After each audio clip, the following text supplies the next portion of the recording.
পাঠাগারের অনেকগুলো অনুষ্ঠানে আমি এসেছি, পুরস্কার নিতেও এসেছি। আমি দেখেছি বাংলাদেশের অন্য কোনো শহরে কবিতার প্রতি এত ভালোবাসা, এত মানুষের সমাগম আমি দেখি না। এই জন্য আমরা প্রায় বলি যে টাঙ্গাইল হচ্ছে কবিতার শহর, বাংলাদেশের কবিতার রাজধানী। এত রাত হয়ে গেছে, আপনারা কথা বলেছেন, বাচ্চারা আছে সে কারণে সাইড আপ করেছে, কিন্তু এখনো অনেক মানুষ ধৈর্য ধরে কথা শুনছে। জাতীয় কবিতা পরিষদের আয়োজনে এই আজকের এই জাতীয় কবিতা পরিষদ সম্বন্ধে দু একটি কথা বলে আমার বক্তব্য।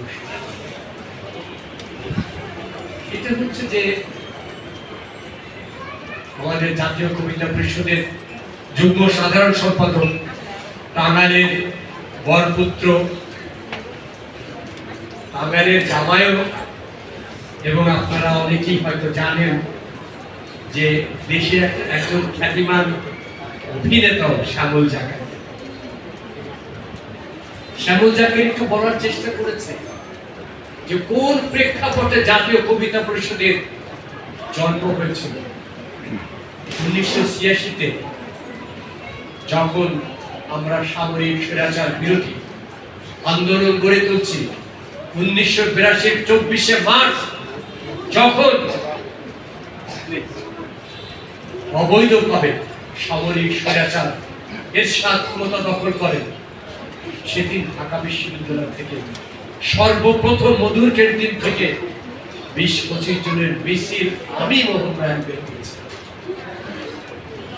সেদিন সারা বিশ্ববিদ্যালয়, ঢাকা বিশ্ববিদ্যালয় জলপাই কনভয়ের উপরে এলএমজি ফিট করে আর্মিরা ঢাকা বিশ্ববিদ্যালয় কাট করেছিল। সেটাকে উপেক্ষা করে সেই মিছিল দিয়ে আমরা সারা ইউনিভার্সিটি কাটাবন্দি করে মধুর ক্যান্টিন ফিরে এসেছি। ছাত্র সংগঠনের নেতারা দৌড়ে অনেকে পালিয়ে গিয়েছিল যে এখনই বুঝি ভিতরে হাত দিয়ে ঢুকে পড়ে আমাদের গ্রেফতার করতে যাবে, কিন্তু না, ঢাকা বিশ্ববিদ্যালয়ের ছাত্ররা পর্যায়ক্রমে আন্দোলন 83-র 11ই জানুয়ারি সমস্ত ছাত্র সংগঠন মিলে 14টি ছাত্র সংগঠন ঢাকা বিশ্ববিদ্যালয়ের বটতলায় আমরা প্রথম আনুষ্ঠানিকভাবে এরশাদের সামরিক শাসন ভেঙে রাজপথে মিছিল করে মজিদ খানের শিক্ষানীতি বাতিলের দাবিতে শিক্ষা ভবন ঘেরাওয়ের কর্মসূচি দেওয়া হয়েছিল। কিন্তু আমাদের কাপড় ভীরু রাজনৈতিক নেতৃবৃন্দ এরশাদের এক ধমকে কাপড় নষ্ট করে ফেলেছিল। তারা আমাদেরকে অনুরোধ করেছিল যে তোমরা প্রোগ্রাম পিছিয়ে দাও। এরশাদ টেলিভিশনে ঘোষণা করেছিল যে যদি মার্শাল ভাঙা হয়, ছাত্ররা রাজপথে আসে, গুলি চললে, জীবন গেলে তার জন্য আমি কোনো দায় দায়িত্ব নেব না। কিন্তু সেদিন আমাদের সমস্ত রাজনৈতিক দলের নেতা নেত্রীরা আমাদেরকে লিখে বলেছিল তোমরা প্রোগ্রাম পিছিয়ে দাও। 11 জানুয়ারি সকালে এখানে যারা ঢাকা বিশ্ববিদ্যালয়ে আছে তারা জানে ইতিহাস। সেদিন যখন 14টা ছাত্র সংগঠন নির্বাহী ছাত্র সংগ্রাম পরিষদ ঘোষণা করেছিল যে প্রোগ্রাম 1 মাস পিছিয়ে দিয়ে 14 ফেব্রুয়ারি হবে, সেদিন ইতিহাসে দায়িত্ব নিয়ে তুলনীয় ওরকম নয়, তবুও বলবো 1952 ভাষা আন্দোলনে এই যমুনা নদীর পাড়ে সিরাজগঞ্জের ভাষা সৈনিক আব্দুল মতিন যে বক্তব্য ছিল, নো নো নেভার। আমি মোহন রায় সেদিন 1983-র 11 জানুয়ারি ঢাকা বিশ্ববিদ্যালয়ের বটতলায় বলেছিলাম যে না না, আমরা মানি না এই ঘোষণা। আমরা আইয়ুবকে ভয় পাই নাই, আমরা ইয়াহিয়াকে ভয় পাই নাই, আমরা বাংলাদেশের কোন স্বৈর শাসককে ভয় পাই নাই, আর এরশাদের মতো একটা পুস্কে জেনারেলকে ভয় পাবো? আমরা এখন এই মুহূর্তে মার্শাল ব্রেক করে শিক্ষা ভবন ঘেরাও করব, মজিদ খানের শিক্ষানীতি আমরা পায়ে দোলাবো। সেদিন 14টি ছাত্র সংগঠনের 28 জন নেতা বাদে সব দলের সব নেতা কর্মীরা সেদিন আমার নেতৃত্বে শিক্ষা ভবন ঘেরাও করেছিল। আমাদের শ্যামল জাকারিয়াও সেই মিছিলে ছিল।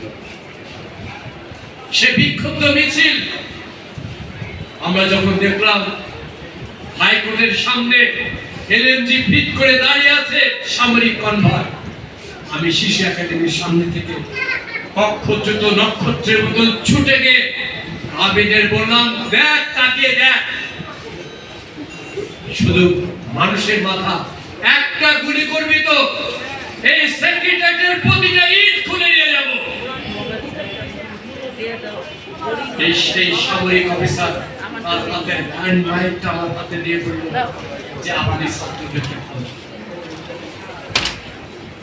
এগুলো কোনো গল্প নয়, স্টোরি নয়, একটি ইতিহাসে দেখা আছে।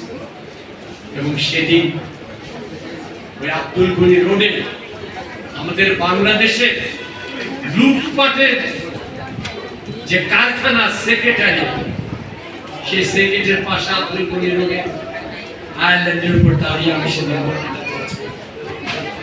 আমার 50 বছর পূর্তির বইটাতে সেই ছবিটা আছে। এবং সেই শুরু হয়েছিল আমরা ফিরে এসে বিক্ষুব্ধ ছাত্ররা ডাকসু ভবন ভেঙে দিয়েছিল। কারণ ডাকসু ছিল দেশের সমস্ত আন্দোলন সংগ্রামের প্রতীক। স্বাধীনতার প্রথম পতাকা উঠিয়েছে ডাকসু। ডাকসুর নেতৃত্বে স্বাধীনতার ইস্তেহার পাঠ করা হয়েছে, জয় বাংলা স্লোগান দেওয়া হয়েছে। আমার সোনার বাংলাদেশ ভালোবাসি জাতীয় সঙ্গীত নির্বাচন করেছে, কিন্তু এর সাথে সেই বীরতা এবং কাপুরুষতার পরিচয় দিয়েছিল। আগামী সাল বিক্ষুব্ধ ছাত্ররা ডাকসু ভবন আগুন ধরিয়ে দিয়েছে। এইভাবে শুরু হয়েছিল শাসনের বিরুদ্ধে আন্দোলন।